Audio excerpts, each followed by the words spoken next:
Alhamdulillah, alhamdulillahirrahmanirrahim. Wassalatu wassalamu ala asrafil anbiya'i wal mursalin wa ala alihi wa ashabihi rasulillahi ajma'in. Pertama kali marilah kita sama-sama mengucapkan puji dan syukur kehadirat Allah yang Maha Kuasa, karena berkat rahmat dan karunia beliaulah pada hari ini kita masih diberikan kesehatan dan kesempatan untuk dapat berkumpul di ruangan Majelis Guru SMK Negeri 1 Solok yang kita cintai ini. Salawat beserta salam tidak lupa kita kirimkan kepada junjungan kita, yakni Nabi besar Muhammad Sallallahu Alaihi Wasallam. Yang terhormat Kepala SMK Negeri 1 Solok, yang sama-sama kita hormati Bapak dan Ibu unsur pimpinan SMK Negeri 1 Solok, dan yang kita banggakan Bapak dan Ibu guru mapel mata pelajaran umum dan Bapak Ibu calon guru penggerak angkatan 9 yang hadir hari ini di ruangan ini. Baiklah, pada kesempatan ini ada dua agenda kegiatan yang akan kita laksanakan. Pertama adalah kegiatan MGMP mata pelajaran umum SMK Negeri 1 Solok, dan kemudian ada kegiatan diseminasi berupa praktek baik dari calon guru penggerak angkatan 9 SMK Negeri 1 Solok. Sebelum acara kita masuk ke acara inti, marilah kita minta terlebih dahulu arahan dari Kepala SMK Negeri 1 Solok. Kepada Bapak kami persilakan.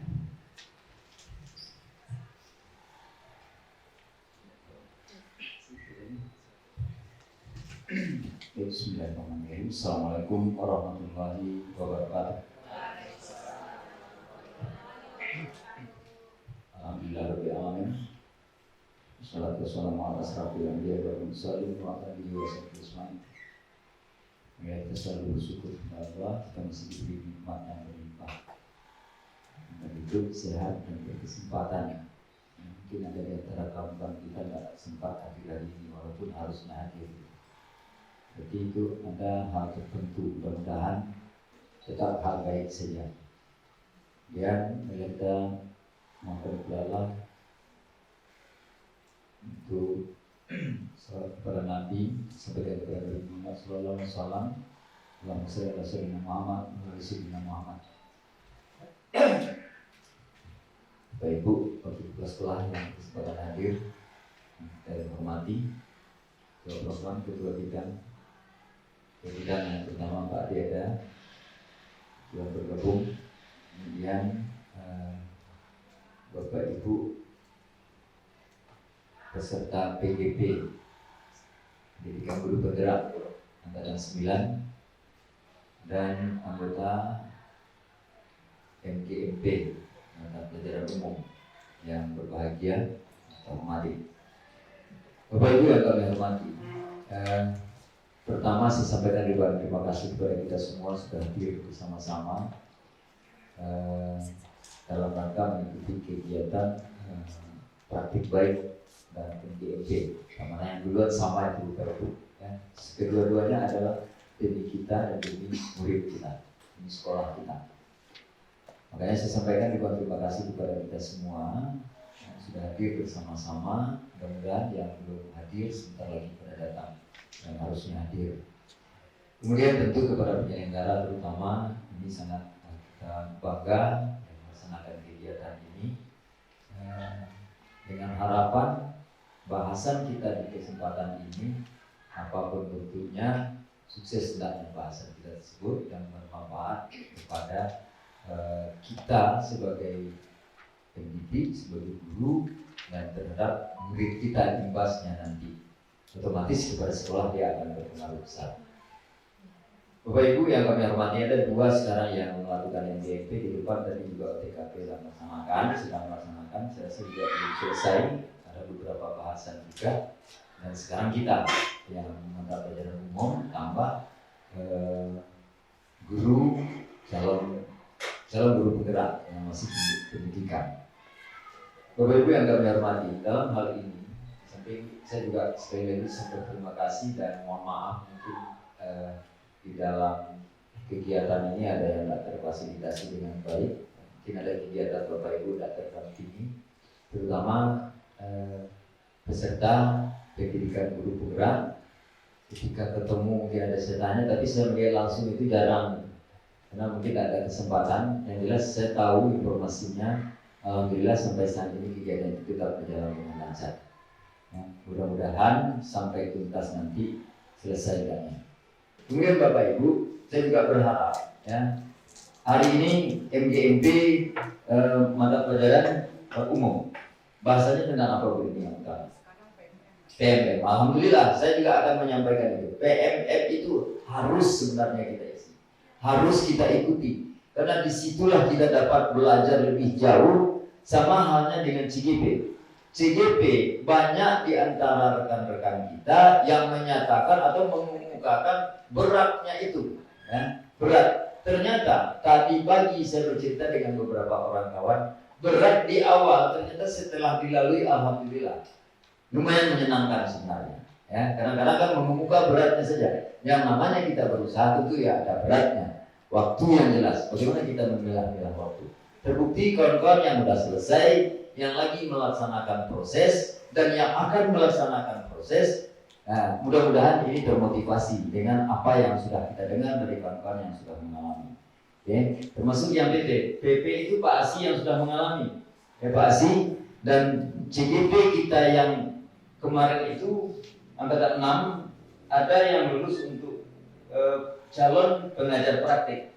Itu sebanyak 4 orang. Kita doakan lolos dan sukses hendaknya. Pak Asi sekarang juga dalam proses dari PP ke fasilitator. Nah, kalau ini lolos, ini aset untuk sekolah kita. Pengembangan diri Bapak Ibu berarti kita mengembangkan sekolah, mengembangkan kompetensi yang harus kita sajikan kepada murid kita. Ya. Barangkali untuk pelatihan-pelatihan tidak terlalu banyak kita berharap ke pemerintah sekarang. Ini adalah ajang pelatihan untuk merubah mindset kita. Jadi Bapak Ibu, bagi yang masih punya kesempatan, artinya yang di bawah usia 50, di periode atau di angkatan 11 besok, kita berharap semua yang belum berhasil, mudah-mudahan bisa ikut bersama-sama kembali. Bapak Ibu yang kami hormati, itu barangkali untuk PMM juga yang perlu kita inginkan. Alhamdulillah ternyata MGMP mata pelajaran umum merencanakan itu hari ini ya Bu Deni.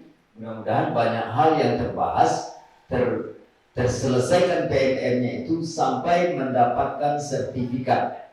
Ada berapa sertifikat itu Bu Deni Pak Asi? 32-an. Ada orang yang sudah lebih 50%. Nah, kita tidak tahu. Kalau ada nanti Bapak Ibu yang sudah mendapatkan sertifikat, ya, di antara Bapak Ibu yang sudah mendapatkan sertifikat, mohon dilaporkan dan mohon kalau tidak bisa mengcopy minimal Bapak Ibu tolong kirimkan filenya ke Buknet. Ya, kalau ada di antara sertifikat terutama PMM itu, ya. PMM sampaikan ke Buknet, dan di luar PMM itu kalau ada sertifikat pelatihan, magang, apakah Zoom atau apalah namanya, tolong dikirim ke Buknet. Serahkan ke Buknet hasil dari sertifikat Bapak Ibu. Artinya secara administrasi ini juga bahan untuk kita. Kenapa? Kita mau diaudit secara audit internal, kemudian eksternal, kemudian PKKS dia juga akan terkait. Bahkan tanpa PKKS, tanpa eksternal pun, di Dapodik pun data kita akan terbaca dan terhubung dia dengan rapor pendidikan nanti. Jadi Bapak Ibu yang sudah mendapatkan banyak sertifikat atau berapapun sertifikat, tolong di-upgrade di dalam info GTK atau di Dapodiknya. Tolong itu diisikan. Yang akan diisikan terkait dengan sertifikat itu hanya nomor sertifikat, tanggal, kemudian yang mengeluarkan sertifikat tersebut. Oke, Bapak Ibu mohon bantuannya untuk itu. Kemudian Bapak Ibu, kalau ada di antara Bapak Ibu juga ini penting, yang golongannya masih 3B ke 3C itu harus mengikuti uji kompetensi. Tolong Bapak Ibu laporkan, itu mungkin sama punya data-data ya, belum lengkap. Kita juga akan mencari data itu. Jangan tertinggal, nanti kita akan daftarkan Bapak Ibu untuk bisa ikut uji kompetensi melalui cabang dinas. Uji kompetensi itu dibilang berat, enggak juga sih barangkali Bapak Ibu. ujiannya online, ya. Ketika terbuka itu di info di apa namanya di SIM PKB Bapak Ibu bisa ikut itu. Saya dengar sudah ada yang ikut, ya. Tidak tahu bagaimana hasilnya, itu bisa berulang kalau saya tidak salah itu. Kemudian di samping 3B ke 3C juga 3D ke 4A. Nah, itu yang wajib mengikuti uji kompetensi. Dan alhamdulillah kawan-kawan yang menyusun Pak tahunan sampai 2022 juga sudah hampir rampung. Ada yang tertinggal yang belum selesai kemarin itu, sekarang masih ada kesempatan untuk menyelesaikan dan semuanya rasanya sudah masuk ke cabang dinas dalam diproses. Mudah-mudahan Pak kawan-kawan sampai 2022 itu selesai semua, sehingga angka kredit yang Bapak Ibu miliki akan diintegrasi nanti oleh tim menjadi Pak yang berikutnya. Barangkali itu Bapak Ibu terkait dengan Pak tahunan dan berikutnya bagaimana proses naik pangkat kita. Bapak Ibu yang kami hormati, selesai itu yang dapat saya sampaikan pada kesempatan ini. Mudah-mudahan kegiatan kita, terutama MGMP ya Bu Deni, MGMP mata pelajaran umum itu berjalan dengan sukses, lancar, yang jelas. Saya berterima kasih Bapak Ibu sudah membahas terkait dengan PMDM. Saya juga akan menyampaikan itu secara umum sebenarnya. Jadi alhamdulillah ini ajangnya juga, bahkan kawan-kawan sudah mengarah ke sana untuk mematangkan terkait dengan PMDM. Kemudian kawan-kawan yang lagi mengikuti pendidikan guru penggerak juga yang angkatan 9 juga sekarang akan melaksanakan diseminasi, ya. Mudah-mudahan kawan-kawan juga sukses dengan bersama-sama kita menghadapi sambil berbagi, ya. Kita berbagi pengalaman, berbagi ilmu, dan pendidikan guru praktek yang sedang diikuti oleh guru penggerak yang sedang diikuti oleh kawan-kawan juga berjalan lancar dan sukses sampai selesai nanti. Selesai itu kemudian satu lagi Bapak Ibu, sekarang anak-anak kita baru sampai di Padang, informasinya sebanyak 61 orang tambah pendamping, totalnya ada sekitar 70-an ada Bu Desi dengan pembina pramuka. Mohon doa Bapak Ibu sukses anak-anak kita dalam melaksanakan kegiatan di Lubuk Binturun Padang dalam rangka penyambutan tamu ambalan di pramuka. Insyaallah saya juga walaupun sebentar nanti saya insyaallah akan ke sana. Mohon doa Bapak Ibu sukses hendaknya anak-anak kita dan kita dalam melaksanakan kegiatan tersebut. Demikian saja, bila taufiq wal hidayah. Assalamualaikum warahmatullahi wabarakatuh. Baik, untuk diseminasi kami di modul 1.4 itu ada budaya positif, di mana kami akan berbagi materi. Yang pertama nanti akan tampil Ibu Nilawati terkait materi 2.1 yaitu disiplin positif dan nilai kebajikan. Kemudian yang ketiga ditampilkan nanti oleh Bapak Erik Yonanda, materi 2.3 yaitu tentang keyakinan kelas. Kemudian yang keempat akan tampil nanti itu kami sendiri dengan materi kebutuhan dasar manusia dan dunia yang berkualitas. Dan yang terakhir nanti tampil adalah Ibu Sri Elda dengan materi tentang restitusi dan posisi kontrol. Baik, untuk tidak memperpanjang mukadimah, Bapak Ibu, kita berikan tempat dan waktu kepada Ibu Nila untuk memaparkan materi yang pertama. Kepada Ibu Nila kita persilakan. Bismillahirrahmanirrahim. Assalamualaikum warahmatullahi wabarakatuh. Supaya tidak ada jarak antara kita, saya ke depan.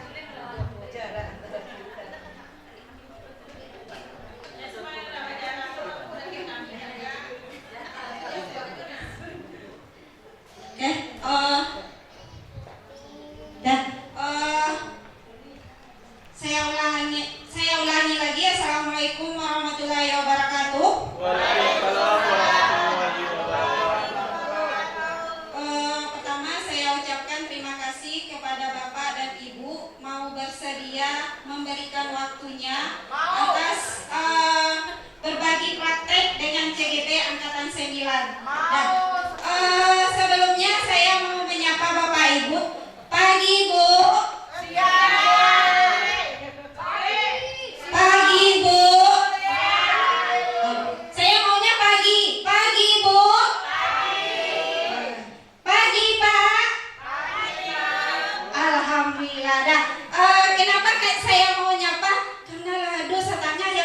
tua.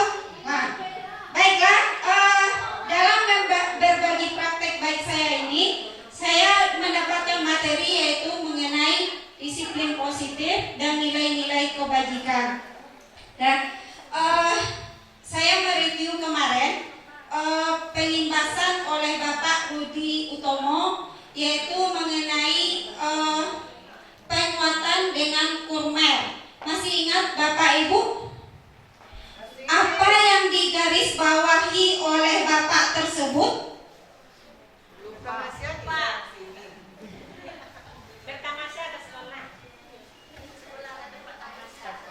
Apa yang terus dibilang sama Bapak Rudi tersebut? Boleh tanggapan? Ya, silahkan Bapak Ibu.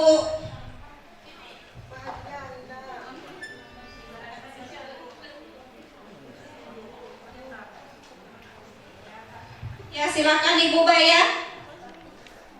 Apa ya kata-kata yang selalu diucapkan oleh sama Bapak Rudi tersebut?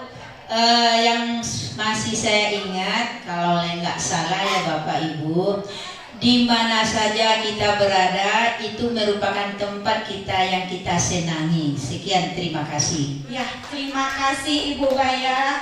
Ada lagi Bapak Ibu yang selalu dibilang sama Bapak Rudi tersebut, kita begini, kita begini. Lupa. Nah, masih ingat gak? Kita berada di jalan yang salah. Benar? Benar. Kira-kira ada gak Bapak Ibu yang mau tanggapan? Benar gak kita berada di jalan yang salah? Kalau tidak, berarti kita benar-benar berada di jalan yang salah. Ada yang mau memberi tanggapan? Berarti benar kita berada di jalan yang salah selama ini ya? Izin Bu Dina. Oleh. Apakah kita berada di jalan yang salah? Ini jauh sekali pemikiran ini. Apakah kita tahu kita salah? Kalau kita tahu kita salah, itu bisa. Jadi kalau kita belum tahu kalau kita salah, maka kita juga tidak bisa katakan kita berada di jalan yang salah. Sebab seseorang itu kalau salah dengan salah dalam matematika ya, Iya. itu jadi plus ya. Gitu. Jadi kalau kita berada di jalan salah lalu kita salah, kita benar jadinya. Oh ya, ya, boleh. Oke, itu penjelasan sementara. Oke, dan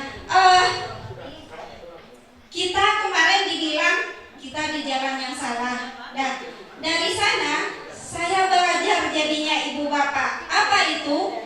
Dari modul yang saya pelajari di pendidikan guru penggerak. Apa itu?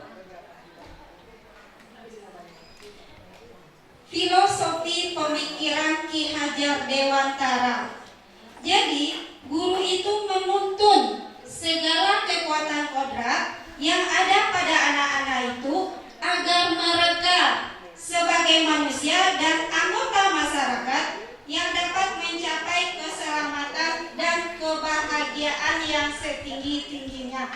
Jadi saya garis bawahi menuntun. Nah, selama ini kalau saya belajar matematika nih Bu, saya selalu menuntut, ini pribadi saya. Nah, mereka harus tuntas, mereka harus mengerti mengenai trigonometri, mereka harus mengerti apa itu statistik. Ini selama ini seperti itu yang saya lakukan.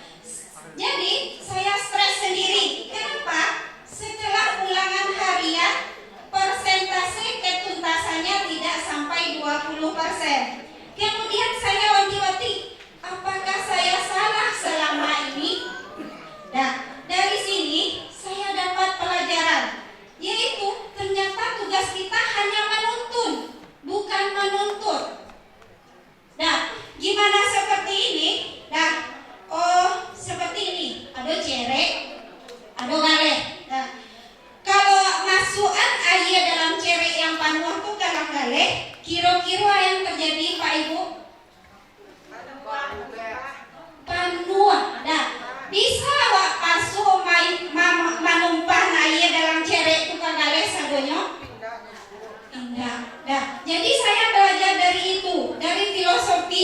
mengajar Dewantara tersebut. Jadi anak tersebut tidak bisa dituntut. Kita hanya menuntun mereka untuk mencapai kebahagiaan dan keselamatan. Kemudian selama ini saya sebagai guru, gitu kan? Allah maja tu pulang lain. Itulah salah saya sebagai guru. Nah, selama ini setelah saya belajar di dalam pendidikan guru negara ini, ternyata nilai dan peran guru itu tidak hanya mengajar, tapi ada 5. Apa itu? Menjadi pemimpin di dalam pembelajaran, kemudian menggerakkan komunitas praktisi yang dilakukan oleh Ibu Dini sekarang, kemudian menjadi coach bagi guru lain, kemudian kolaborasi antar guru, kemudian mewujudkan kepemimpinan murid. Nah, dari sini intisarinya apa? Guru harus menjadi motivator, tidak hanya mengajar dan mengajar. Kemudian guru harus mampu mendorong peserta didik ke perubahan positif. Jadi tolong digarisbawahi, murid tidak harus paham apa itu statistik trigonometri sama saya matematika, tapi murid hanya perlu didorong untuk perubahan positif. Visi guru penggerak. Di sini visi tersebut adalah awal dari untuk menggapai sesuatu yang kita impikan. Kita ada visi sekolah kita nggak Bapak Ibu? Ada. Kira-kira masih ingat nggak? Wah, nah, lanjut. Saya nggak mau nanya itu lagi. Kemudian visi memberikan arah dan motivasi untuk meraih perubahan yang diimpikan atau yang kita cita-citakan. Nah, di sini kan kita ada visi sekolah. Nah, setelah ada visi sekolah, sebaiknya kita ada prakarsa perubahan. Apa itu? Perubahan yang kita lakukan supaya visi sekolah tersebut tercapai. Jadi harus ada prakarsa perubahan supaya visi sekolah kita tercapai. Dengan apa? Kita lihat budaya positifnya apa, kemudian filosofi tadi. Kita hanya bisa menuntun, bukan menuntut. Kemudian nilai dan peran guru tadi. Ternyata kita tidak hanya mengajar, tapi kita 5 tugas kita. Kemudian ada visi guru penggerak.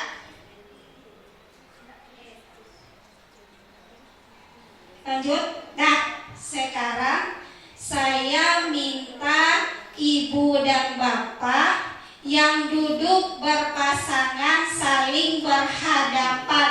Boleh Ibu, Bapak bantu saya? Boleh. Nah, silahkan saling berhadapan. Tolong carian pasangan Pak naik.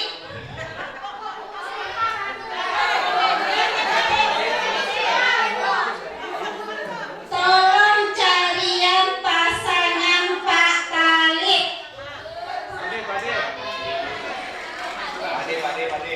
Yo, Pade, capek mana mungkin yo Rina do Pade. Oh. Nah, Ibu dan Bapak saling berhadapan. Tidak Ibu Bapak ya, tapi ibu-ibu, bapak-bapak. Nah, setelah saling berhadapan, coba konsentrasi. Saling berhadapan. Nah, tolong hijau pasangannya.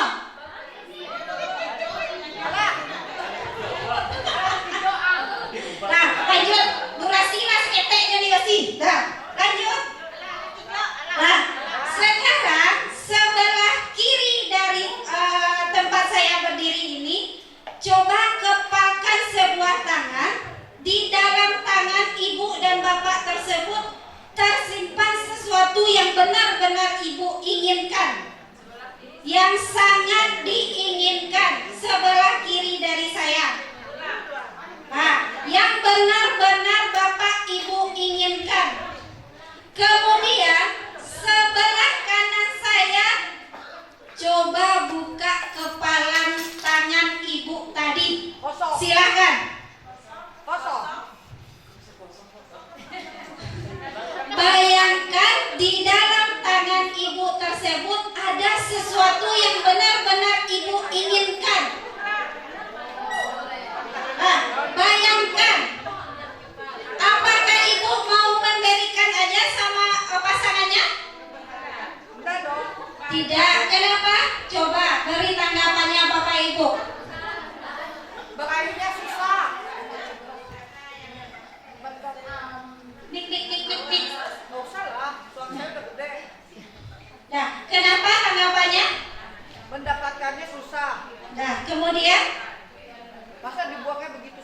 Iya. Nah, ternyata dari sini, apakah ibu mau saja memberikan sama pasangannya? Tidak. Ini sesuatu yang benar-benar ibu inginkan. Misalnya auto, nah kunci auto ada di tangan ibu bapak. Kah ibu bapak agian sekolah? Nah, pasti dengan sekuat tenaga ibu pertahankan. Nah, sekarang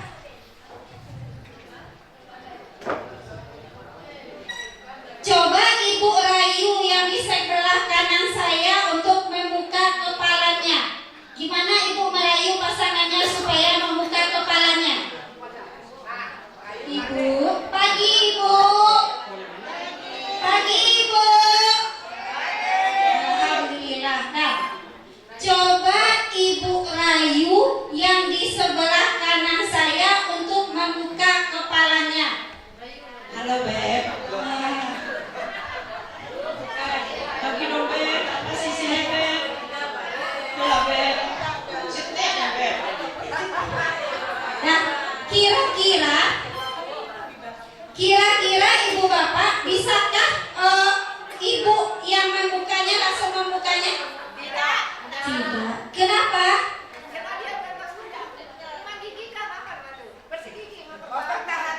Karena dia mau mempertahankan. Nah, dari sini ada teori kontrol yang keluar ibu. Nah, kita tidak mau memberikan sama orang tersebut apa yang kita impikan.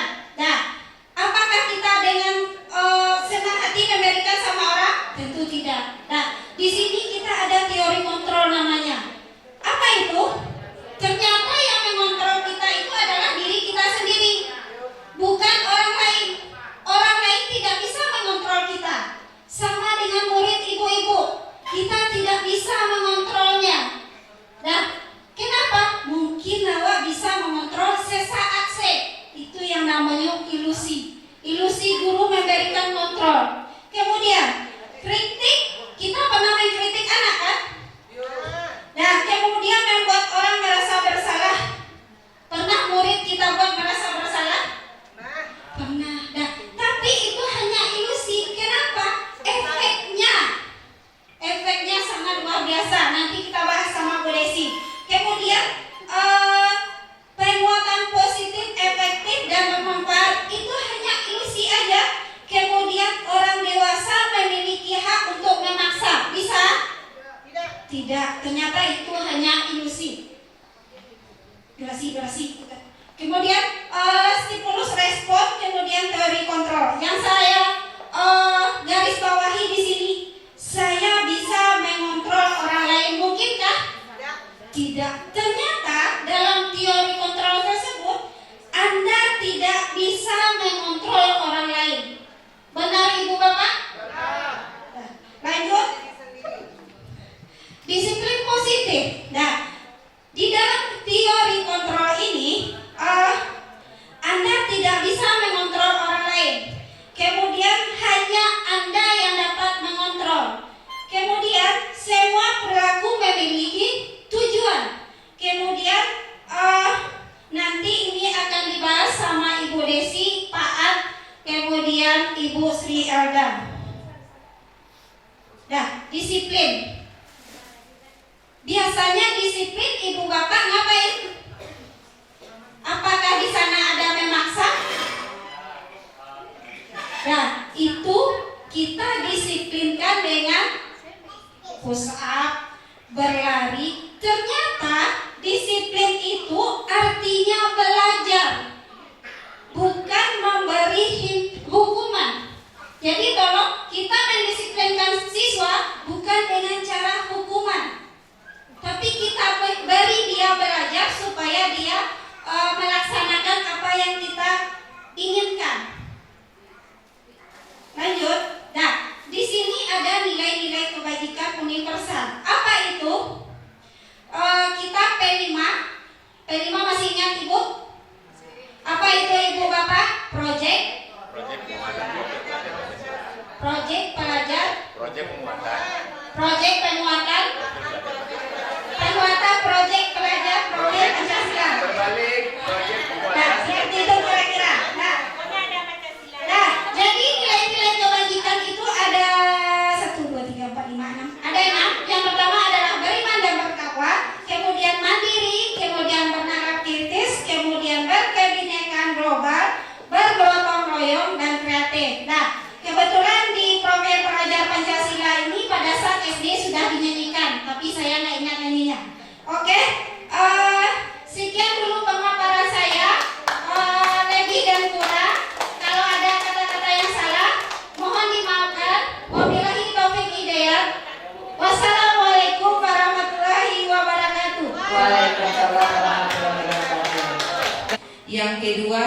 dipaparkan nanti oleh Bapak Adrizon terkait materi 2.2 teori motivasi hukum dan penghargaan. Assalamualaikum warahmatullahi wabarakatuh. Seperti apa yang sudah disampaikan oleh rekan kami tadi, Bu Desi Warni, tidak terasa kami sudah sampai kepada modul 1.4. Salah satu tugas dari modul 1.4 ini adalah melaksanakan aksi nyata dengan materi budaya positif. Jadi materi kami ini nanti akan banyak berkaitan dengan apa yang kita kerjakan.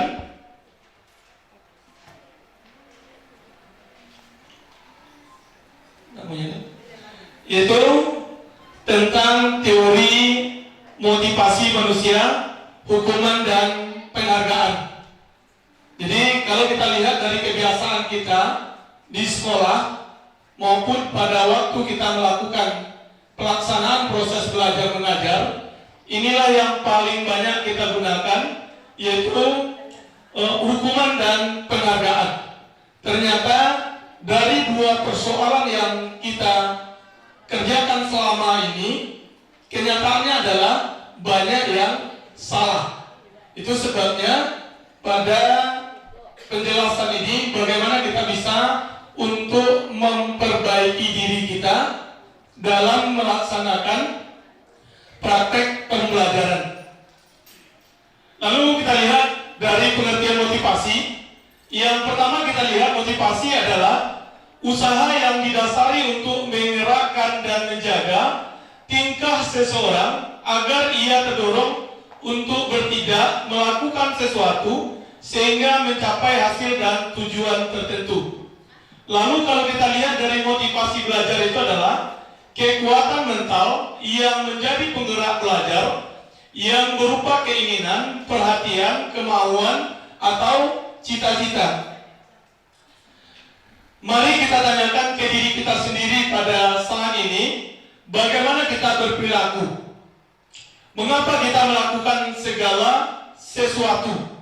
Apakah kita melakukan sesuatu itu karena adanya dorongan dari lingkungan atau ada dorongan dari orang yang lain? Terkadang kita melakukan sesuatu itu karena kita menghindari rasa sakit atau ketidaknyamanan. Terkadang kita juga melakukan sesuatu untuk mendapatkan apa yang kita mau.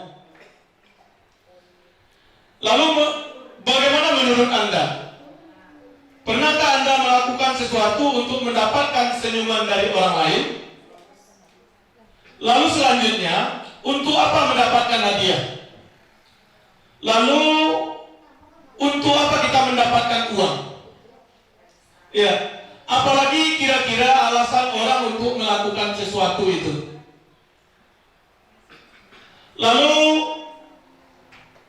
Dian Gosen dalam bukunya Restruktur School District menyatakan ada 3 motivasi yang motivasi perilaku manusia itu. Yang pertama adalah untuk menghindari ketidaknyamanan atau hukuman. Jadi itu motivasi manusia. Lalu yang kedua, untuk mendapatkan imbalan atau penghargaan dari orang lain. Sedangkan yang ketiga, untuk menjadi yang mereka inginkan dan menghargai diri sendiri dengan nilai-nilai yang mereka percayai. Lalu yang pertama kita lihat adalah motivasi eksternal, yaitu untuk menghindari ketidaknyamanan atau hukuman. Ini adalah tingkat terendah dari motivasi perilaku manusia. Biasanya orang motivasi perilaku untuk menghindari hukuman atau ketidaknyamanan akan bertanya, apa akan yang terjadi bila saya tidak melakukannya? Sebenarnya mereka sedang menghindari permasalahan yang mungkin muncul berpengaruh pada mereka secara fisik, psikologis, maupun tidak terpenuhi kebutuhan mereka bila mereka tidak melakukan tindakan tersebut. Lalu yang kedua, ada motivasi eksternal. Suatu tingkat di atas motivasi yang pertama, di sini orang berperilaku untuk mendapatkan imbalan atau penghargaan dari orang lain. dengan motivasi ini akan bertanya, apa yang akan saya dapatkan apabila saya melakukannya? Mereka melakukan sebuah tindakan untuk mendapatkan pujian dari orang lain, menurut mereka penting, dan mereka letakkan dalam dunia berkualitas mereka. Mereka juga melakukan sesuatu yang mendapatkan hadiah, pengakuan atau imbalan. Sedangkan yang ketiga itu adalah motivasi internal. Orang dengan motivasi ini akan percaya, akan menjadikan orang yang seperti apabila saya melakukan, mereka melakukan sesuatu karena nilai-nilai yang mereka yakini dan hargai, dan mereka melakukan karena mereka ingin menjadi orang yang melakukan nilai-nilai yang mereka yakini tersebut. Ini adalah motivasi yang akan membuat seseorang memiliki disiplin positif, karena motivasi berperilakunya bersifat internal. Lalu selanjutnya adalah teori motivasi perilaku manusia. Tadi sudah kita lihat ada motivasi eksternal untuk menghindari ketidaknyamanan, hukuman, apa yang akan terjadi apabila saya tidak melakukannya. Sedangkan motivasi eksternal untuk mendapatkan imbalan dari orang lain, institusi, apa yang akan saya dapatkan apabila saya melakukannya. Sedangkan yang ketiga, motivasi internal, yaitu untuk menghargai diri sendiri, saya akan menjadi orang yang seperti apa bila saya melakukannya. Lalu tujuan dari disiplin positif ini adalah dalam rangka untuk menanamkan motivasi yang ketiga pada murid-murid kita, yaitu untuk menjadi orang-orang yang mereka inginkan dan menghargai diri sendiri dengan nilai-nilai yang mereka percaya. Ketika murid-murid kita memiliki motivasi tersebut, mereka telah memiliki motivasi intrinsik yang berdampak jangka panjang. Motivasi yang tidak akan terpengaruh pada adanya hukuman dan hadiah. Mereka akan tetap berperilaku baik, berlandaskan nilai-nilai kebajikan, karena mereka ingin menjadi orang yang menjunjung tinggi nilai-nilai mereka hargai. Lalu hukuman. Ya, hukuman bersifat tidak terencana atau tiba-tiba, ini yang seringkali kita lakukan. Anak atau murid tidak tahu apa yang akan terjadi dan tidak dilibatkan. Hukuman bersifat satu arah dari pihak guru yang memberikan, dan murid hanya menerima satu hukuman tanpa melalui suatu kesepakatan atau pengarahan dari pihak guru, baik sebelum dan sesudahnya. Hukuman yang diberikan bisa berupa fisik maupun psikis. Murid, anak disakiti oleh suatu perbuatan atau kata-kata kita. Jadi kita lebih banyak memberikan hukuman itu yang bersifat satu arah tanpa kita berkoordinasi dan bertanya kepada mereka. Lalu sementara disiplin dalam bentuk konsekuensi sudah terencana atau sudah disepakati, sudah dibahas dan disetujui oleh murid dan guru. Umumnya bentuk konsekuensi ini dibuat oleh guru dan murid sudah mengetahui sebelum konsekuensi yang akan diterima bila ada pelanggaran. Pada konsekuensi ini murid tetap dibuat tidak nyaman untuk jangka waktu pendek. Konsekuensi biasanya berlaku berdasarkan suatu data yang umumnya dapat diukur. Misalnya setelah 3 kali tugasnya tidak diselesaikan pada waktu yang diberikan, atau murid melakukan kegiatan di luar kegiatan pembelajaran, misalnya mengobrol, maka murid tersebut akan kehilangan waktu bermain dan harus menyelesaikan tugas karena ketertinggalannya. Peraturan dan konsekuensi yang mengikuti ini sudah diketahui sebelum oleh murid. Sikap guru di sini senantiasa memonitor muridnya. Lalu hukuman, ya. Yang pertama kita lihat, mencatat 100 kali di dalam buku kalimat saya tidak akan terlambat lagi karena terlambat ke sekolah. Ini hukuman atau konsekuensi? Hukuman, ya. Lalu yang kedua, lari mengelilingi lapangan basket 2 kali karena terlambat hadir di sekolah. Ini apakah hukuman dan konsekuensi? Hukuman, ya. Lalu yang ketiga, murid diminta untuk push up 15 kali karena tidak menggunakan masker ke sekolah. Ini hukuman atau konsekuensi? Hukuman, ya. Lalu selanjutnya menggantikan kertas tugas teman yang telah dicoret. Hukuman atau konsekuensi? Konsekuensi. Lalu membersihkan tumpahan air di meja tulis karena tersenggol pada saat belajar. Konsekuensi ya. Lalu murid disuruh untuk mengenakan sepatu seharian di sekolah karena tidak mengenakan sepatu hitam. Hukuman. Lalu selanjutnya lari mengelilingi lapangan basket 2 kali lambat 10 menit untuk pelajaran FPJK. Konsekuensi. Ya, kita lihat ya 100 untuk kita. Dari apa yang kita sampaikan sesuai dengan keinginan kita. Lalu selanjutnya penghargaan.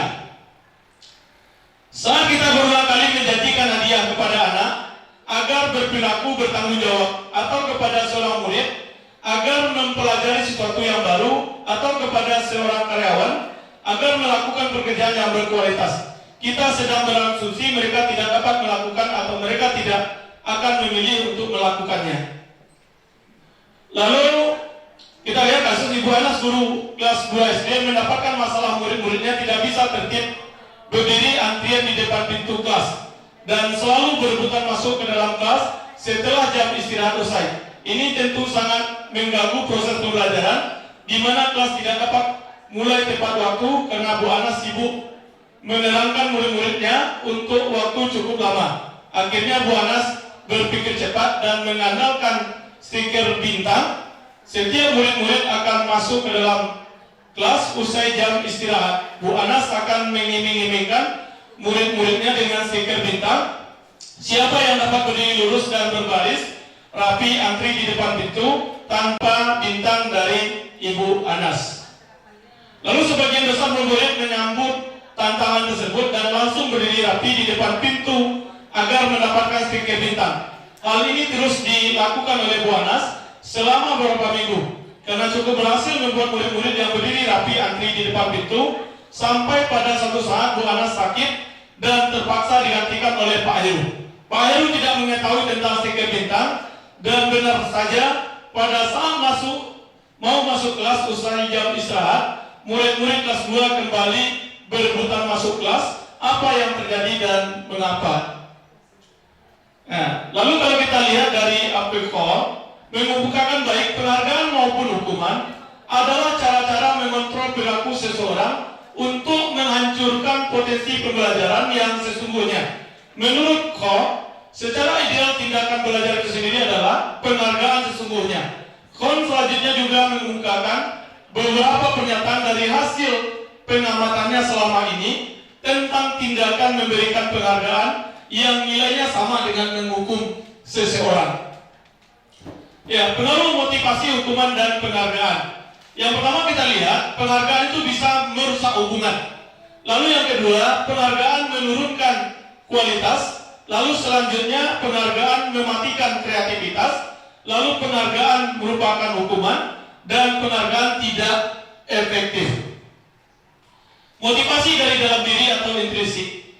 Saat seorang anak belajar untuk pertama kali menggabungkan huruf-huruf dan kata-kata, serta menyadari bahwa ia dapat membaca, timbul pijar dan matanya, dan sebuah senyuman di wajahnya, anak tersebut begitu gembira bahwa ia telah mempelajari dan menguasai suatu keterampilan. Ya, baru kesadaran akan kemampuan bahwa dia sudah belajar. Lalu jika kita memberikan penghargaan kepada seorang anak pada saat dia sedang merasa bangga dengan pencapaiannya sendiri, maka kita akan mengambil kegembiraan yang saat itu sedang dirasakan secara alamiah. Lalu terima kasih. Mudah-mudahan dari apa yang kami sampaikan tadi bisa bermanfaat untuk kita semua dan bisa kita terapkan bahwa memberi hukuman penghargaan itu sama-sama salah dalam melakukan sebuah tindakan. Terima kasih, kami akhiri. Assalamualaikum warahmatullahi wabarakatuh. Baik, selanjutnya pemaparan dari Bapak Erik Wiranda. Dalam hal ini akan memaparkan materi tentang keyakinan kelas. Kepada Pak Erik kita persilahkan.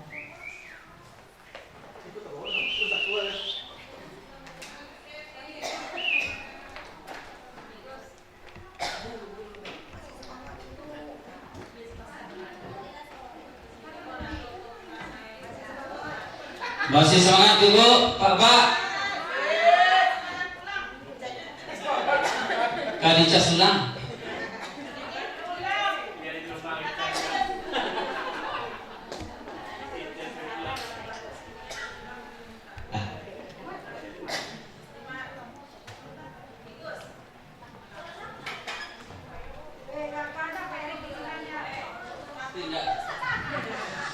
Bismillahirrahmanirrahim. Assalamualaikum warahmatullahi wabarakatuh.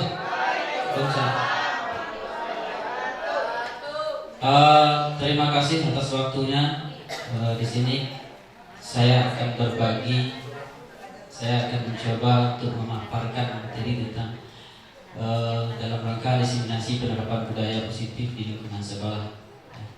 Pertama, nama saya Junada, kemudian PP saya Bapak Al-Ikhlas, kemudian fasilitator Bu Sri Hartuti Husain MPD. Kemudian pada kali ini tadi Pak Atrizon sudah menyampaikan tentang apa tadi Pak? Hukuman dan penghargaan. Kemudian sekarang saya akan mencoba untuk menampilkan itu keyakinan kelas. Kemudian tindakan dari keyakinan kelas itu yang disampaikan oleh Pak Trizon tadi. Kemudian juga ada setelah ini ada sisi kontrol guru. Ya, tindakan dari keyakinan kelas apakah nanti ada hukumannya, apakah ada ininya dan sebagainya, atau bertindak sebagai apa seorang guru yang akan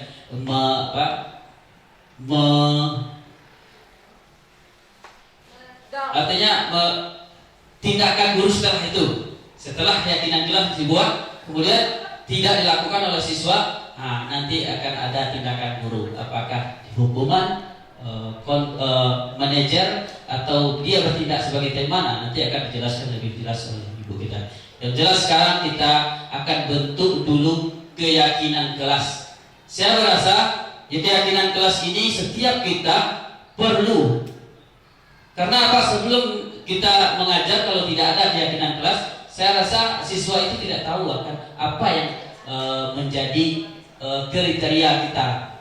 Sebenarnya ini sudah pernah kita mungkin setiap guru sudah melakukan, tapi yang apakah dia berpihak kepada murid kah atau berpihak kepada guru kah?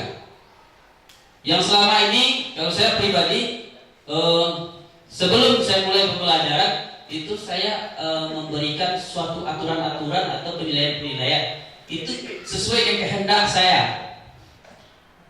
Nah sekarang keyakinan itu berpihak kepada murid, tidak seperti sebelumnya berpihak kepada guru. Artinya nanti kalau seandainya itu tidak dilakukan oleh siswa, maka akhirnya kita akan menghukum.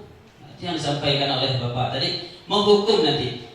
Karena dilihat dari segi apa? Menghukum, memberikan penghargaan, bertindak sebagai teman, kemudian ada lagi sebagai manajer. Itu yang antara itu tuh yang lebih baiknya adalah sebagai seorang manajer. Bukan berarti yang lainnya tidak bermanfaat. Intinya tujuannya kita untuk mendidik siswa kita. Sebelum kita mengajar, kita bangun dulu apa itu kesepakatan kelas. Kesepakatan kelas disusun dan dikembangkan bersama antara guru dan murid. Kemudian kesepakatan kelas ini menuntut nilai-nilai positif yang akan berujung nantinya pada keyakinan kelas. Artinya kesepakatan kelas antara siswa dan guru sehingga nanti diyakinkan menjadi keyakinan bagi siswa kita di kelas. Apabila terjadi pelanggaran, kita cuma memberikan penguatan dari keyakinan dia tadi, sehingga dia tergerak dalam hatinya untuk melakukan aturan-aturan yang dia buat. Karena memang keyakinan kelas ini akan dibuat oleh siswa nantinya, kemudian disahkan oleh gurunya.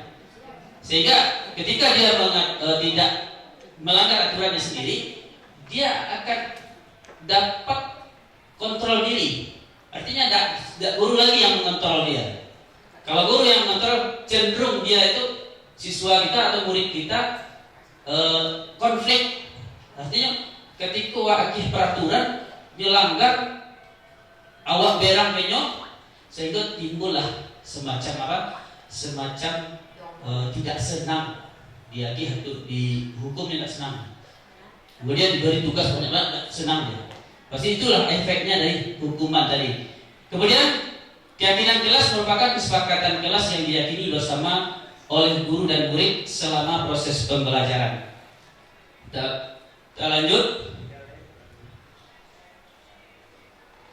Apa itu keyakinan kelas? Keyakinan kelas merupakan sebuah nilai kebajikan universal yang disepakati secara tersirat dan tersurat, lepas dari adanya latar belakang suku, negara, bahasa maupun juga agama. Artinya apa?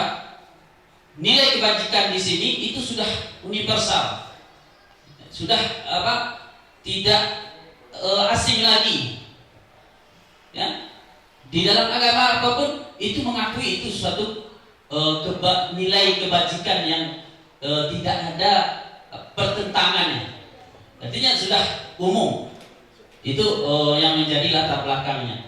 Kemudian keyakinan kelas ini dibuat secara bersama-sama dengan seluruh siswa dan disepakati dengan guru yang mempunyai nilai-nilai kebajikan yang dapat dipercaya. Kemudian keyakinan kelas ini merupakan salah satu disiplin positif yang dapat untuk diterapkan dalam membangun budaya positif di lingkungan sekolah berdasarkan kepada nilai kebajikan universal tadi. Kemudian lanjut.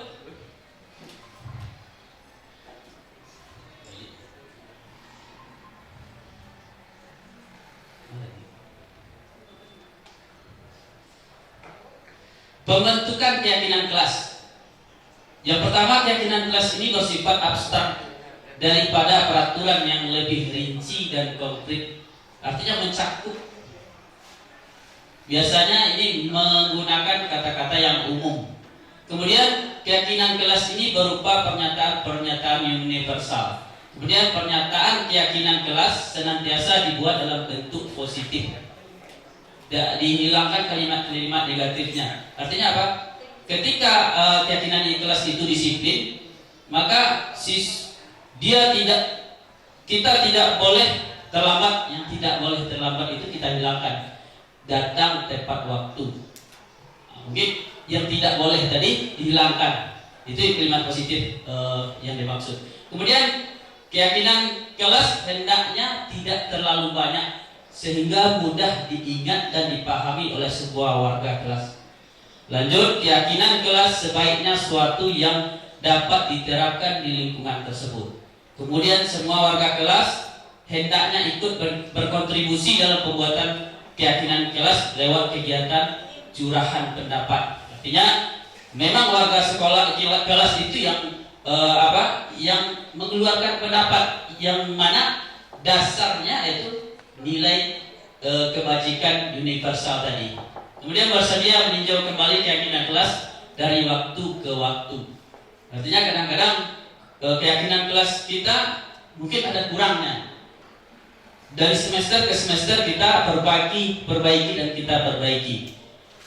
Kemudian lanjut, nilai-nilai kebajikan yang diterima secara universal lepas dari latar belakang budaya, bahasa, suku, bangsa maupun agama berupa hal seperti keadilan, kehormatan, peduli, integritas, kejujuran, pelayanan, keamanan, kesabaran, tanggung jawab, mandiri, berprinsip, keselamatan, kesehatan, dan masih banyak lagi nilai-nilai kebajikan universal.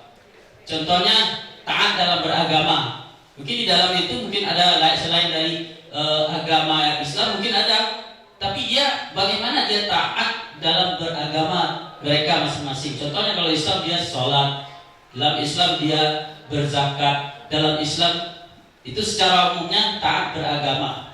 Jadi lanjut, proses pembentukan keyakinan kelas. Tanyakan pendapat murid tentang masalah dan harapan kelasnya ke depan. Kemudian eksplorasi ide dari murid untuk mencapai kelas yang dia impikan. Artinya baat lah sudah aku. Apakah kamu nego saya? Nah, jadi tanya. Kemudian ambil kesimpulan dari ide-ide murid tadi. Kemudian ubah ide menjadi keyakinan kelas dan tanda tangani kontrak keyakinan kelas tersebut. Kalau sudah seperti itu, dia akan yakin dengan apa yang dia katakan. Artinya aturan yang dia buat akan dia jalani. Ketika tidak dia jalani, kita cuma mempraktekkan nanti segitiga restitusi. Kita tanya, kita yakinkan, kemudian apakah kamu mau mengubah? Kemudian setelah dia rubah, kita hargai dia karena mau berubah. Kemudian lanjut, pentingnya keyakinan kelas ini. Udah nampak itu. Kita lanjut. Contoh keyakinan kelas. Yang pertama, disiplin. Atau kalimat universalnya, kalimat yang biasa sudah diabat itu disiplin. Kalau anaknya bawah, itu datang ke sekolah tepat waktu atau tidak boleh terlambat, itu bukan. Dihilangkan kalimat positifnya, dicari kata-kata yang kalimat negatifnya, kita cari kata-kata yang positifnya. Kemudian datang tepat waktu, disiplin dalam berseragam, serta disiplin dalam melaksanakan suatu tugas atau kegiatan kelas. Lanjut,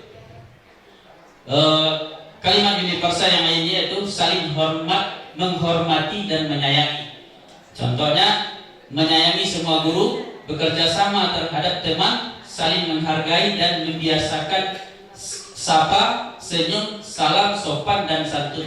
Mungkin ada lagi selain dari itu yang biasa kita pakai, contohnya mempraktekkan sumbang 12. Sumbang 12 itu harus tahu dulu. Sumbang tagak, sumbang duduk, itu tampaknya duduk tagak kaki kata karena sumbang. Apa gitu.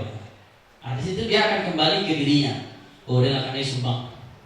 Sehingga dia akan kembali dengan sendiri karena keyakinan yang dia buat. Lanjut, kalimat universal yang lainnya itu mandiri. Semua orang pasti mau mandiri. Artinya universal tadi, yaitu mampu mengatur waktu dengan baik. Kadang-kadang anak-anak ini tidak mampu mengatur waktu. Kadang waktu sholat lah habis waktu sholat, ini masih di luar ya. Palian menyolek. Yang keyakinan awak tadi tepat waktu. Ini salah awak atau tidak? Itu pasti diakui. Sehingga disitulah kita ambil bagian mendidik tadi. Kemudian membentuk perangkat kelas secara mandiri. Tidak awak bimbing dulu. Awak cuba lapeh labek. Pertama ni sudah labek itu. Lalu menyelah dewasa. Awak cuba pelepasan tanggung jawab secara perlahan, itu ada pembahasannya nanti. Kemudian serta melaksanakan kegiatan-kegiatan lainnya secara mandiri. Mungkin kegiatan yang lain contohnya diagih tugas kultum, diagih sebagai pelaksana upacara bendera, bagaimana dia menjalankannya. Lanjut, bertanggung jawab, yaitu merapikan buku, alat serta barang-barang yang lainnya sudah digunakan. Bertanggung jawab dalam melaksanakan segala kegiatan-kegiatan, baik itu kegiatan belajar maupun kegiatan lainnya di kelas. Kemudian bertanggung jawab atas tugas yang sudah diberikan oleh guru. Menjaga kebersihan, juga menjaga kebersihan diri, menjaga kebersihan kelas serta lingkungan. Kemudian membuang sampah. Pokoknya dihilangkan kalimat-kalimat yang negatifnya, diganti dengan kalimat positif. Tapi maksudnya itu. Jadi nanti kalau dia salah atau tidak dilaksanakan, kita tinggal meyakinkan keyakinan kelas tadi. Lanjut, tujuan keyakinan kelas itu mewujudkan merdeka belajar pada anak, dan anak akan diberi kebebasan untuk menemukan pendapat tentang keyakinan-keyakinan kelas apa saja yang mereka inginkan, serta menuangkan ide, pendapat dan juga gagasan mereka secara terbuka serta demokratis. Dengan mengakui dia makhluk bertuhan, mereka mengakui bahwa ada orang yang merdeka di sekitarnya, sehingga dia harus menenggang orang-orang yang merdeka di sekitar-sekitarnya. Juga di sekolah itu ada aturan, sehingga ada aturan dia tidak boleh melanggar ketika dia membuat suatu keyakinan, tidak boleh melanggar aturan yang ada di sekolah. Lanjut, mewujudkan disiplin positif kepada anak, yang kemudian akan menjadi budaya positif di mana anak dapat menjalankan keyakinan kelas yang telah disepakati bersama dengan kesadaran diri dan tanpa adanya tekanan. Mungkin itu saja. Terima kasih karena waktu sudah habis. Assalamualaikum warahmatullahi wabarakatuh. Ya, baik Bapak Ibu, untuk penampil keempat itu saya sendiri dengan materi tentang kebutuhan dasar manusia.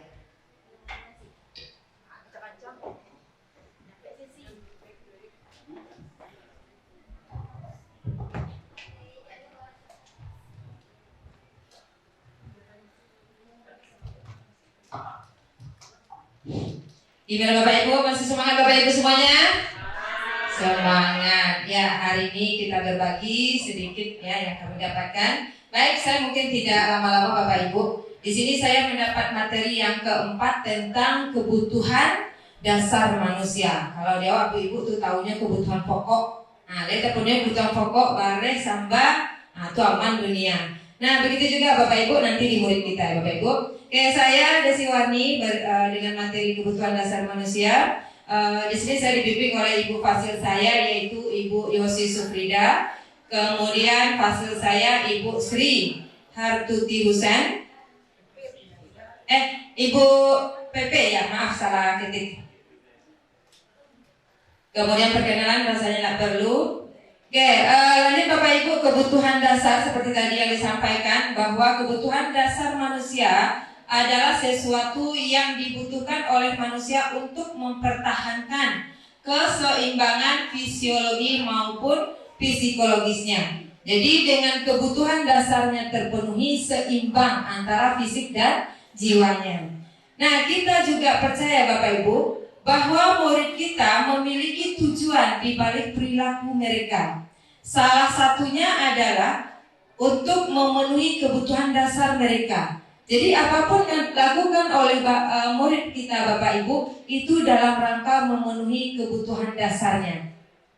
Nah, kita lihat Bapak Ibu apa saja kebutuhan dasar manusia itu. Nah, ada 5 kebutuhan dasar, kebutuhan pokok manusia itu. Yang pertama disebut dengan istilah bertahan hidup. Nah, supaya nyaman hidupnya Bapak Ibu, dia butuh melakukan apa? Nah, kemudian ada kesenangan, ada kebebasan, ada penguasaan dan cinta kasih sayang. Untuk kebutuhan yang pertama yaitu cinta kasih sayang, rasa diterima Bapak Ibu. Untuk memenuhi kebutuhan ini, murid kita perlu mendapatkan rasa sayang, rasa diterima, sehingga kita bisa menyebutkan keluarga, teman, pasangan hidupnya sebagai contoh. Mereka memberikan dukungan emosional. Jadi ketika Bapak Ibu murid kita mendapatkan cinta dan kasih sayang dari kita, maka mereka akan bahagia. Dan dengan terpenuhi rasa cinta ini, mereka juga mudah untuk menerima pembelajaran atau mudah kita mendidik mereka. Kebutuhan dasar manusia yang kedua yaitu bertahan hidup. Tadi sudah disampaikan untuk bertahan hidup itu mereka butuh yang psikologis. Untuk bertahan hidup seperti kesehatan, rumah, dan makanan. Kemudian kebutuhan yang ketiga yaitu adalah kebebasan, di mana murid kita murid kita memerlukan adanya kemandirian, otonomi untuk menentukan pilihan dan mampu mengendalikan arah hidupnya. Jadi mereka diberikan kesempatan untuk aktualisasi dirinya. Kemudian yang keempat, murid kita membutuhkan adanya kesenangan Bapak Ibu. Jadi mereka memang bawaan kita manusia itu kesenangan itu berupa bermain, tertawa, bayangkan hidupnya betapa nikmatnya. Nah, sehingga memang mereka kadang mungkin tidak serius bagi Bapak Ibu. Berarti mereka sedang melakukan pemenuhan kebutuhannya untuk kesenangan. Kemudian yang terakhir penguasaan. Ya, di sini Bapak Ibu murid-murid kita dalam melakukan sesuatu itu kadang untuk mengaktualisasikan dirinya untuk mendapatkan kebutuhan berupa prestasi. Nah, ini dalam rangka kebutuhan penguasaan. Oke, kemudian untuk selanjutnya adalah dunia yang berkualitas, ya Bapak Ibu. Nah, mungkin kita dan baik itu juga murid kita mempunyai ekspektasi, mempunyai impian bagaimana dunia yang berkualitas. Nah, dunia yang berkualitas itu adalah tempat khusus dalam pikiran kita yang nanti akan menyimpan gambaran dari semua ekspektasi kita tadi sesuai yang kita inginkan. Berisi orang-orang dan hal-hal apa saja yang terbaik dalam hidupnya. Nah, jadi mereka dengan dunia yang berkualitas, dengan pemenuhan kebutuhan tadi, maka murid kita terpenuhi kebutuhan pokok atau kebutuhan dasarnya. Nah, kaitan kebutuhan dasar manusia ini dengan budaya positif, yaitu untuk membangun budaya sekolah yang positif dengan lingkungan yang aman, yang mendukung murid menjadi pribadi yang berbudaya, seimbang dan bahagia. Salah satu upaya yang dapat dilakukan oleh guru adalah dengan memahami kebutuhan dasar yang mendasari perilaku murid. Jadi dari kebutuhan mereka yang terpenuhi, maka dengan mudah mereka menerapkan budaya positif, dengan mudah mereka kita arahkan. Nah, kesimpulannya, ketika seorang murid melakukan suatu perbuatan yang bertentangan dengan nilai-nilai kebajikan atau melanggar peraturan, hal itu sebenarnya dikarenakan mereka gagal memenuhi kebutuhan dasar mereka. Nah, maka harapannya Bapak Ibu, maka ketika kita bertugas sebagai guru, ketika kita menjalankan tugas dan peran kita, maka berikan kesempatan anak dalam rangka pemenuhan kebutuhannya. Kita cintai mereka, kita berikan mereka rasa bahagia, kita beri mereka kesempatan untuk aktualisasinya, kita beri mereka untuk berprestasi untuk mendapatkan penguasaannya. Nah, seperti itu mungkin yang dapat saya sampaikan Bapak Ibu. Sebenarnya ada cuplikan film, tapi karena waktu kita tidak cukup, maka demikian saja yang dapat saya sampaikan. Wabillahi taufiq wal hidayah. Wassalamualaikum warahmatullahi wabarakatuh. Dari penampilan saya sendiri tentang kebutuhan dasar, selanjutnya materi disampaikan oleh Bu Sri Elda tentang posisi kontrol seorang guru, restitusi 5 posisi kontrol seorang guru. Kepada Bu Elda kita persilakan.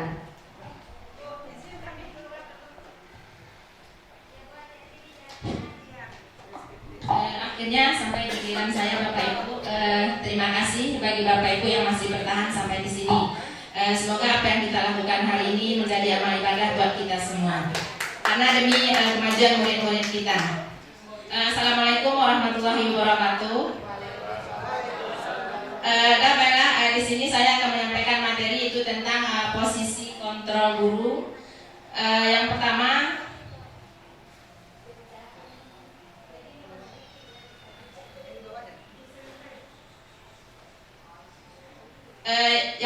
yaitu 5 kontrol guru, kemudian yang keduanya segitiga restitusi. Nah, untuk 5 kontrol guru itu melakukan melalui serangkaian riset yang berdasarkan pada teori kontrol yang tadi sudah dibahas sama Bapak Ibu sebelumnya. Itu ada 5 posisi kontrol. Yang pertama yaitu sebagai penghukum. Nah, kemudian ada yang kedua sebagai pembuat rasa bersalah. Yang kemudian ketiga ada sebagai teman, pemantau, dan manajer. Nah, di sini kita bisa menentukan di posisi mana kita berada nantinya. Nah, kemudian untuk yang pertama kita bahas itu sebagai penghukum. Nah, adapun yang sebagai penghukum, seorang penghukum itu bisa menggunakan hukuman fisik ataupun hukuman verbal. Nah, kemudian untuk guru yang berada pada posisi penghukum itu biasanya akan berkata, patuhi aturan saya, atau awas, kalau kamu selalu saja salah. Kemudian pasti selalu yang terakhir selesai. Nah, biasanya guru yang berada di posisi ini itu akan mengatakan berhasil kalau caranya yang dipakai. Nah, itu untuk posisi yang pertama. Kemudian pada posisi penghukum ini biasanya guru yang berada pada posisi ini itu menggunakan nada suara yang tinggi. Kemudian bahasa tubuh, mata melotot atau menunjuk-nunjuk kepada siswa. Kemudian menghardik, kamu terlambat lagi. Nah, itu biasanya yang berada di posisi penghukum. Nah, hasilnya di sini kemungkinan murid kita akan marah, kemudian mendendam atau bersifat agresif. Nah, itu untuk bagian yang pertama. Kemudian yang kedua, pembuat rasa bersalah. Nah, ini berkebalikannya Bapak Ibu.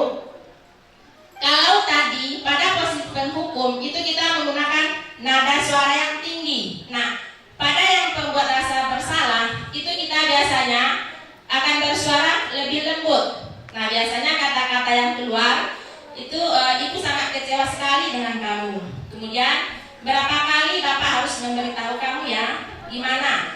Coba kalau orang tua tahu kamu berbuat seperti ini. Nah, itu juga masuk ke dalam pembuat rasa bersalah. Nah, hasilnya itu murid kita akan merasa bersalah. Kemudian dia bersalah telah mengecewakan ibu atau bapak guru. Kemudian murid akan merasa menjadi orang yang gagal dan tidak sanggup untuk membahagiakan orang lain. Kemudian pada posisi yang ketiga, yaitu kita sebagai teman dalam berinteraksi dengan siswa. Nah, tapi dalam posisi teman ini itu ada sisi positif dan ada sisi negatifnya. Nah, kemudian pada posisi teman itu biasanya kita akan mengatakan, ayo bantulah demi bapak ya. Ayo ingat, tidak bantuan bapak selama ini. Ya sudah, kali ini tidak apa-apa, nanti ibu bantu bereskan. Nah, sisi negatifnya untuk yang posisi teman ini, siswa akan merasa selalu menunggu bantuan dari kita. Nah, kemudian mungkin hasilnya murid akan merasa senang dan akrab dengan guru. Kemudian itu untuk dampak positif. Kemudian dampak negatifnya, murid menjadi tergantung pada guru tersebut.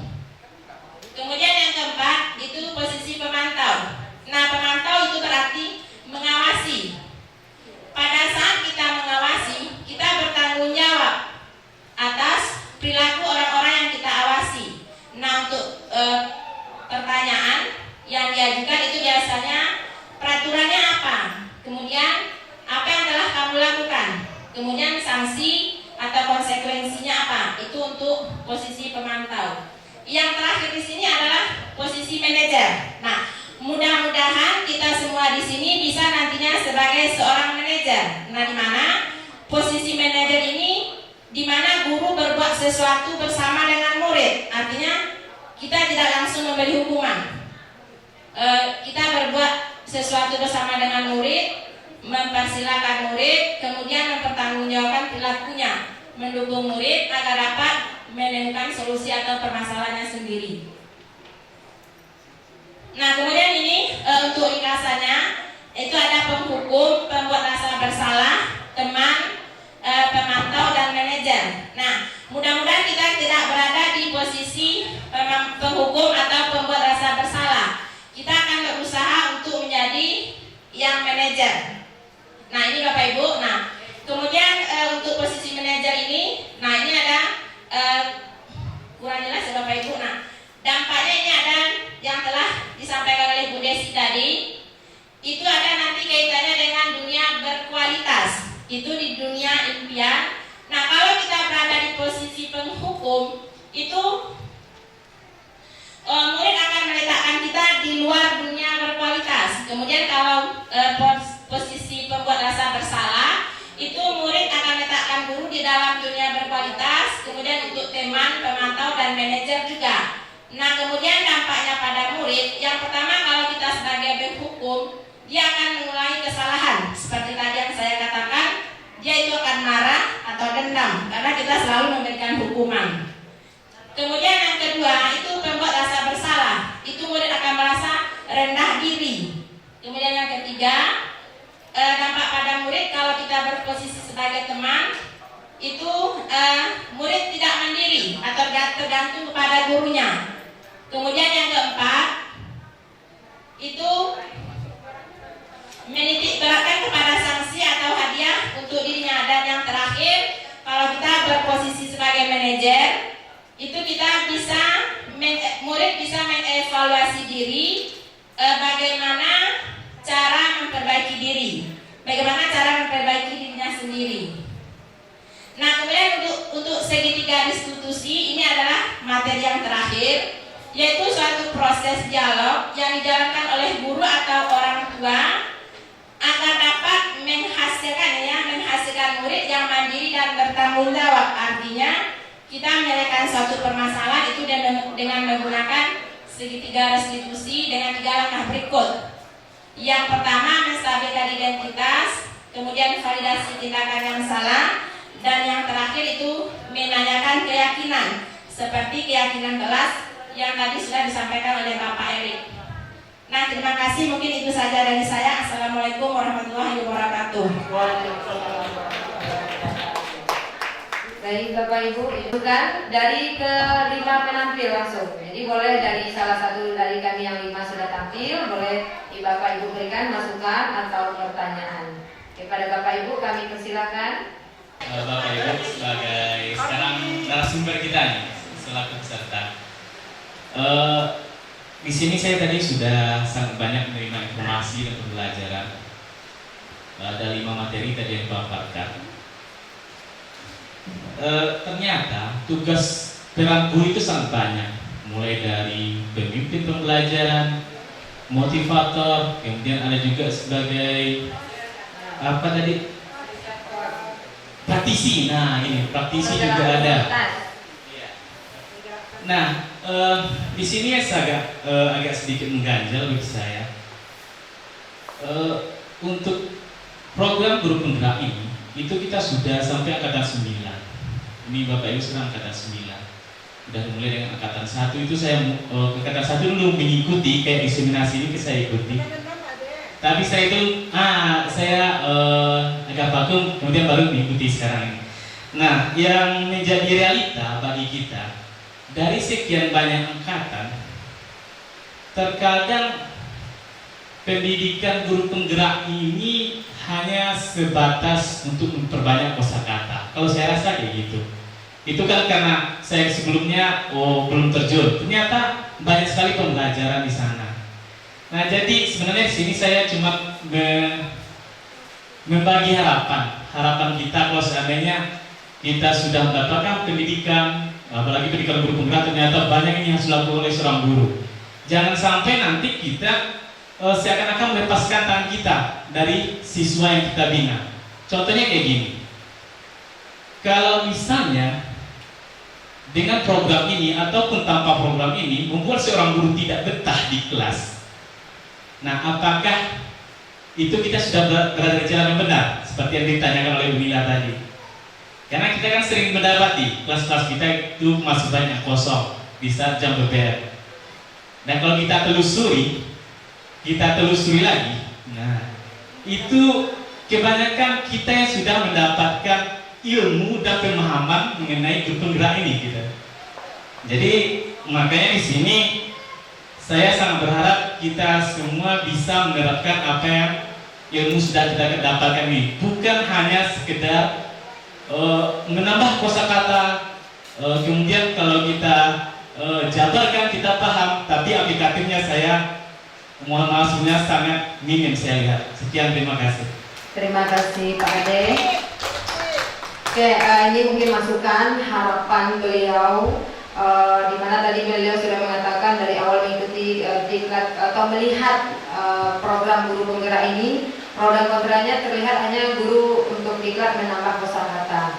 Nah, jadi harapan beliau bagi kita, terutama mungkin kami dulu yang sedang mengikuti, ini juga jadi motivasi bagi kami, menjadi lecutan untuk kami, di mana harapan beliau setelah nanti kita mengikuti diklat guru penggerak ini tidak melepaskan atau tidak ada implementasi penerapannya setelah ini baik itu ke dalam kelas maupun kepada pengembangan sekolah dan kegiatan lainnya. Jadi harapan beliau semoga teman-teman kita yang sudah diklat guru penggerak mampu mengaplikasikan ilmunya, mempraktekkan atau menerapkan dalam bentuk apapun mungkin kegiatan pengembangan yang bisa dilakukan di sekolah. Mungkin seperti itu ya Pak De. Baik, atas nama moderator CGP Angkatan 9 saya dalam hal ini mengucapkan terima kasih kepada Bapak Ibu yang sampai detik ini masih setia mendampingi kami, memberikan waktu kami, dan mohon maaf mungkin belum banyak yang bisa kami bagi, belum banyak yang bisa kami berikan.